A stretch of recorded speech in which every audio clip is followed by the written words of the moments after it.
Hello and welcome to another book review. Today's book review will be Make Me by Carpenter and Aurelia Jane. Now this book came in the Butterfly Book Club book box for May, and if you want to see that unboxing, check it out right up there. I will link it if I remember. But this is a type of Hades and Persephone retelling with elements of Beauty and the Beast. So let's get into the story outline. So this story opens with our main male character Caius being banished to Tartarus by his 11 brothers. They are part of the Primordials, which are kind of gods, but that's never really delved into, Caius being part of the 12. And he is banished to Tartarus as punishment for trusting and loving a mortal woman who ended up betraying him and stealing his soul for power. So I don't understand why he's being punished as well. And she, in turn, she doesn't escape punishment. She is cursed for all eternity to be a guardian for Caius's soul. And this is passed through the generations. Each guardian has to guard this god's soul. And being mortal, it's not an easy task. That is the opening for this. There will be no spoilers in this story. But we are next introduced to Regan, and she is our main female character. And this is in the dark of a night, centuries down the line after Caius's initial banishment. And we open with Regan. She is with her cousins Clara and Nog. And what are they doing? Are they preening themselves? Are they wandering afield? Are they skipping through flowers? No, they are grave robbing in the middle of the night. Because this is a world where supernatural beings, supernatural forces have risen to dominance across the earth. Now, Regan herself is half witch, half shapeshifter, but that is kept very, very hush-hush. Only her immediate family know about it. It is kept quiet for reasons. Clara is herself, she is a full-blood witch, and Nog is a shapeshifter as well. And Regan has been dating a shapeshifter on and off, kind of lukewarmly. It's a friends with benefits kind of thing with this guy, Ben. And he is a full-blown wolf shapeshifter, and he tries to mark her and claim her as his mate without her consent, especially when she expressly tells him more than once that she does not want a mate. She doesn't agree with not having sort of free will in choosing a partner. She just wants a fuck thing. Now, that declaration of not wanting a mate, as you can probably guess by the title, is something that is put to the test fairly quickly. Events go downward very, very quickly after the first couple of chapters. And Regan's declaration that she does not want a mate under any circumstances, no matter how good-looking and ripped he is put to the test when the literal king of monsters, and this king of monsters is Caius, and he will take declaration be damned. Regan is his mate, and he will do anything to make her see that. Now, I think a few years ago, probably in 2020, when we all had not much to do, I dove deep into the Wattpad wolf shapeshifting smut, and this book is definitely from the origins of that. You can tell. The whole mate claim thing, the leaving a mark on the neck, that is where you would claim somebody who was willing, I might add, who was willing. The whole mate bond thing, the telepathic link, that's in here. So if you have read any of those, you will see definite origins where this started. If it hasn't started on Wattpad, I will be very, very surprised. So I wrote a few notes while I was reading because I took this with me. So I made a few notes while I was reading this, a few questions that I wanted answered, a few initial, like, what the hells. And something that I found was that the full concept of this story is laid out in the very first 10 chapters. So I wasn't sure what was left in the story to explore because there's all these. But in the first 10 chapters, the story is basically mapped out and they've basically done everything. And we kind of know the basics of what is eventually going to happen. There's a big information dump, but it's not that overwhelming. And although you were looking at this cover, you would think that it is extremely spicy. But in those first 10 chapters, there is no spice. But it doesn't take away from it. It actually has story. And besides, for those first 10 chapters, the eye contact is smouldering. Give me smouldering, long eye contact over straight down in the dirt smut any day. The eyes are the windows to the soul. I think that was by Shakespeare, but I'm not quite sure. But it is a concept that I fully embrace. Everything begins with looking into somebody's eyes and seeing who they are. Now, like I said, the world building is intense. It is a lot. I mean, you are stretched over 2 worlds. You are stretched over Earth and Tartarus. So you would expect it to be a big world building experience. But it's not that overwhelming that you don't know where you are, or that you don't know what you're doing, or that you don't know what concepts are or societal norms that are in it. Now, the character of Caius in the beginning is just broody enough to be intriguing, but not annoyingly. But I did not vibe with his personality change halfway through the book. I didn't like the golden retriever puppy dog development, because I just did not vibe with what I thought it was going to be. And for me, I didn't find him hot enough once the golden retriever, puppy dog eyes, fall at your feet. No.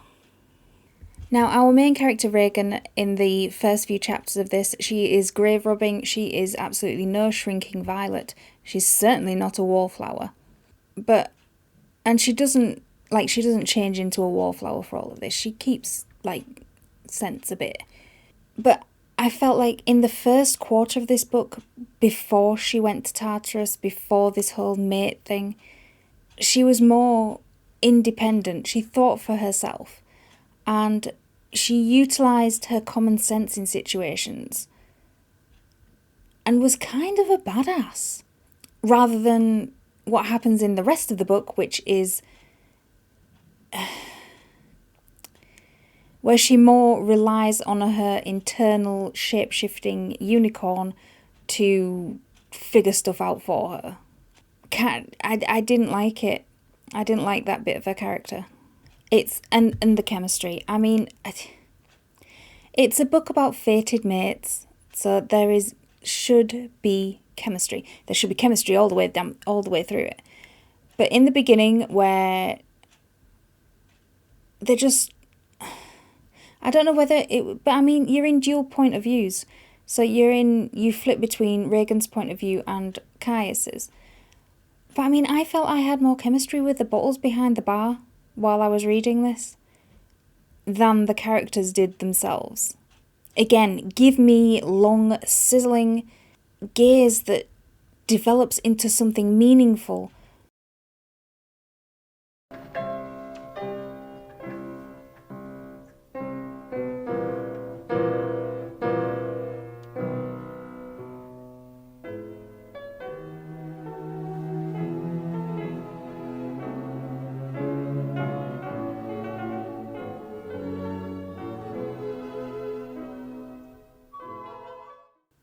And not just no interest, just platonic interest, until the words fated mates is breathed down your ear, and then suddenly they're all you can think about. It was a bit jarring. For Caius it had build-up, for Regan it had none. And that is a plot point, but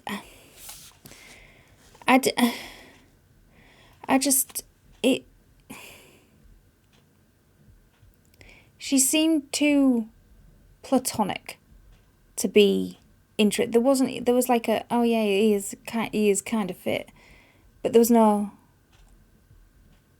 I like the way he smiled at me, or I can't get his smile out of my mind. I would have preferred something like that than what we got. Now, that isn't to say that I didn't like reading it. I did like reading it. Now looking at it, you would think that it is just covered in smut. And when I took it away with me, I actually took the discreet cover with me so people wouldn't realise I was actually reading smut. So this is what the book looked like when I was reading it by the beach or by the pool. It probably still looks like I was reading smut, but in my mind it looked a little better. Now, I did like reading it, but I feel that it had so much potential for different storylines that were never explored and could have been really, really interesting. So things like the primordials, the witch cult, grave robbing, there's mentions of other supernatural creatures such as vampires, but then that never gets mentioned again. The primordials are never mentioned again for having such a big plot point at the beginning of this book. They don't come into play. I mean, wouldn't the other primordial gods, they were so concerned with Caius just loving a mortal human woman that they banished him to Tartarus and made him king of the monsters and cursed her for generations. Wouldn't they want to get a little bit involved when gods who aren't supposed to have fated mates suddenly has a fated mate, and not only is she human, she's the guardian of his soul? But since all of that came to nothing, it just feels like filler to, pad it out a bit. And that shows its Wattpad origins, because if you've ever read something or a story on Wattpad, the actual story is filler. It is filler around the sex. And you kind of expect it there. Here, you kind of want a little bit more of the story. And we did get a little bit of the sex. Except it wasn't as smutty as I thought it would be. Given what the book looks like, what the book title is, what its origins were, I did expect more sex. I expected a lot more smut. There were only a few sex scenes. I think there was maybe 3 or 4, and they weren't as hot as I expected them to be. I think there was only one of the sex scenes that was close to being that, and that was the mating ritual, which was not as spicy as you'd think, but it was more loving and romantic, kind of. A meeting of the minds, so to speak. And that was heatedly romantic. But the other sex scenes, it was like fucking with no finale. It wasn't enough, It just wasn't enough. There's an epilogue at the back, at the end of this book, and it just wasn't needed. It didn't need to be there. It did nothing for the story. It wasn't even about the characters in this book.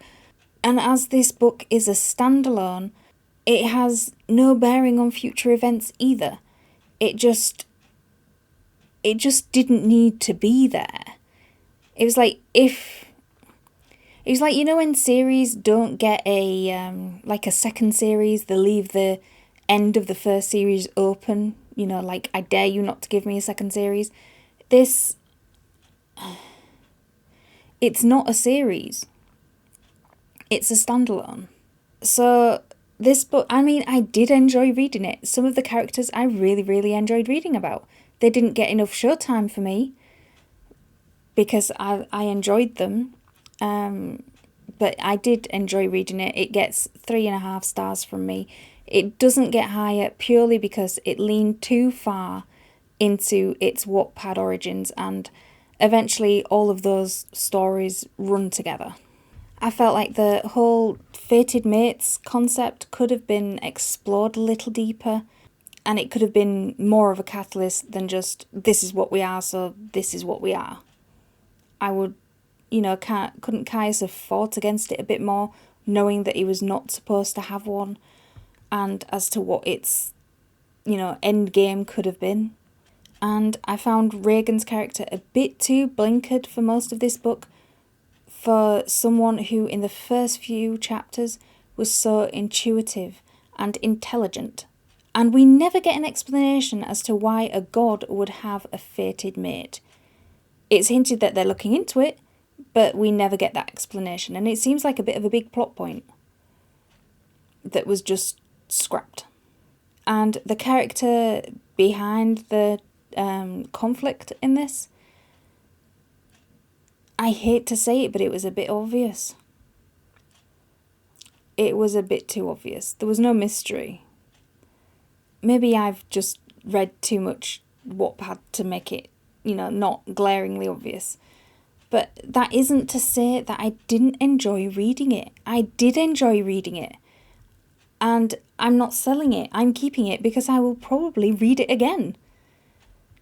The book in parts was so well written, and the dialogue was so humorous between some of the characters like Regan and Clara, that I found myself smiling down at the page. I mean, the banter between Regan and Caius was fun to read at times. You felt like you were witnessing, the flirting was good.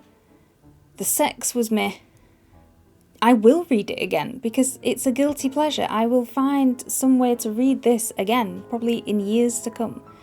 But yeah, if you've read smutty books before, please leave your opinions down in the comments below.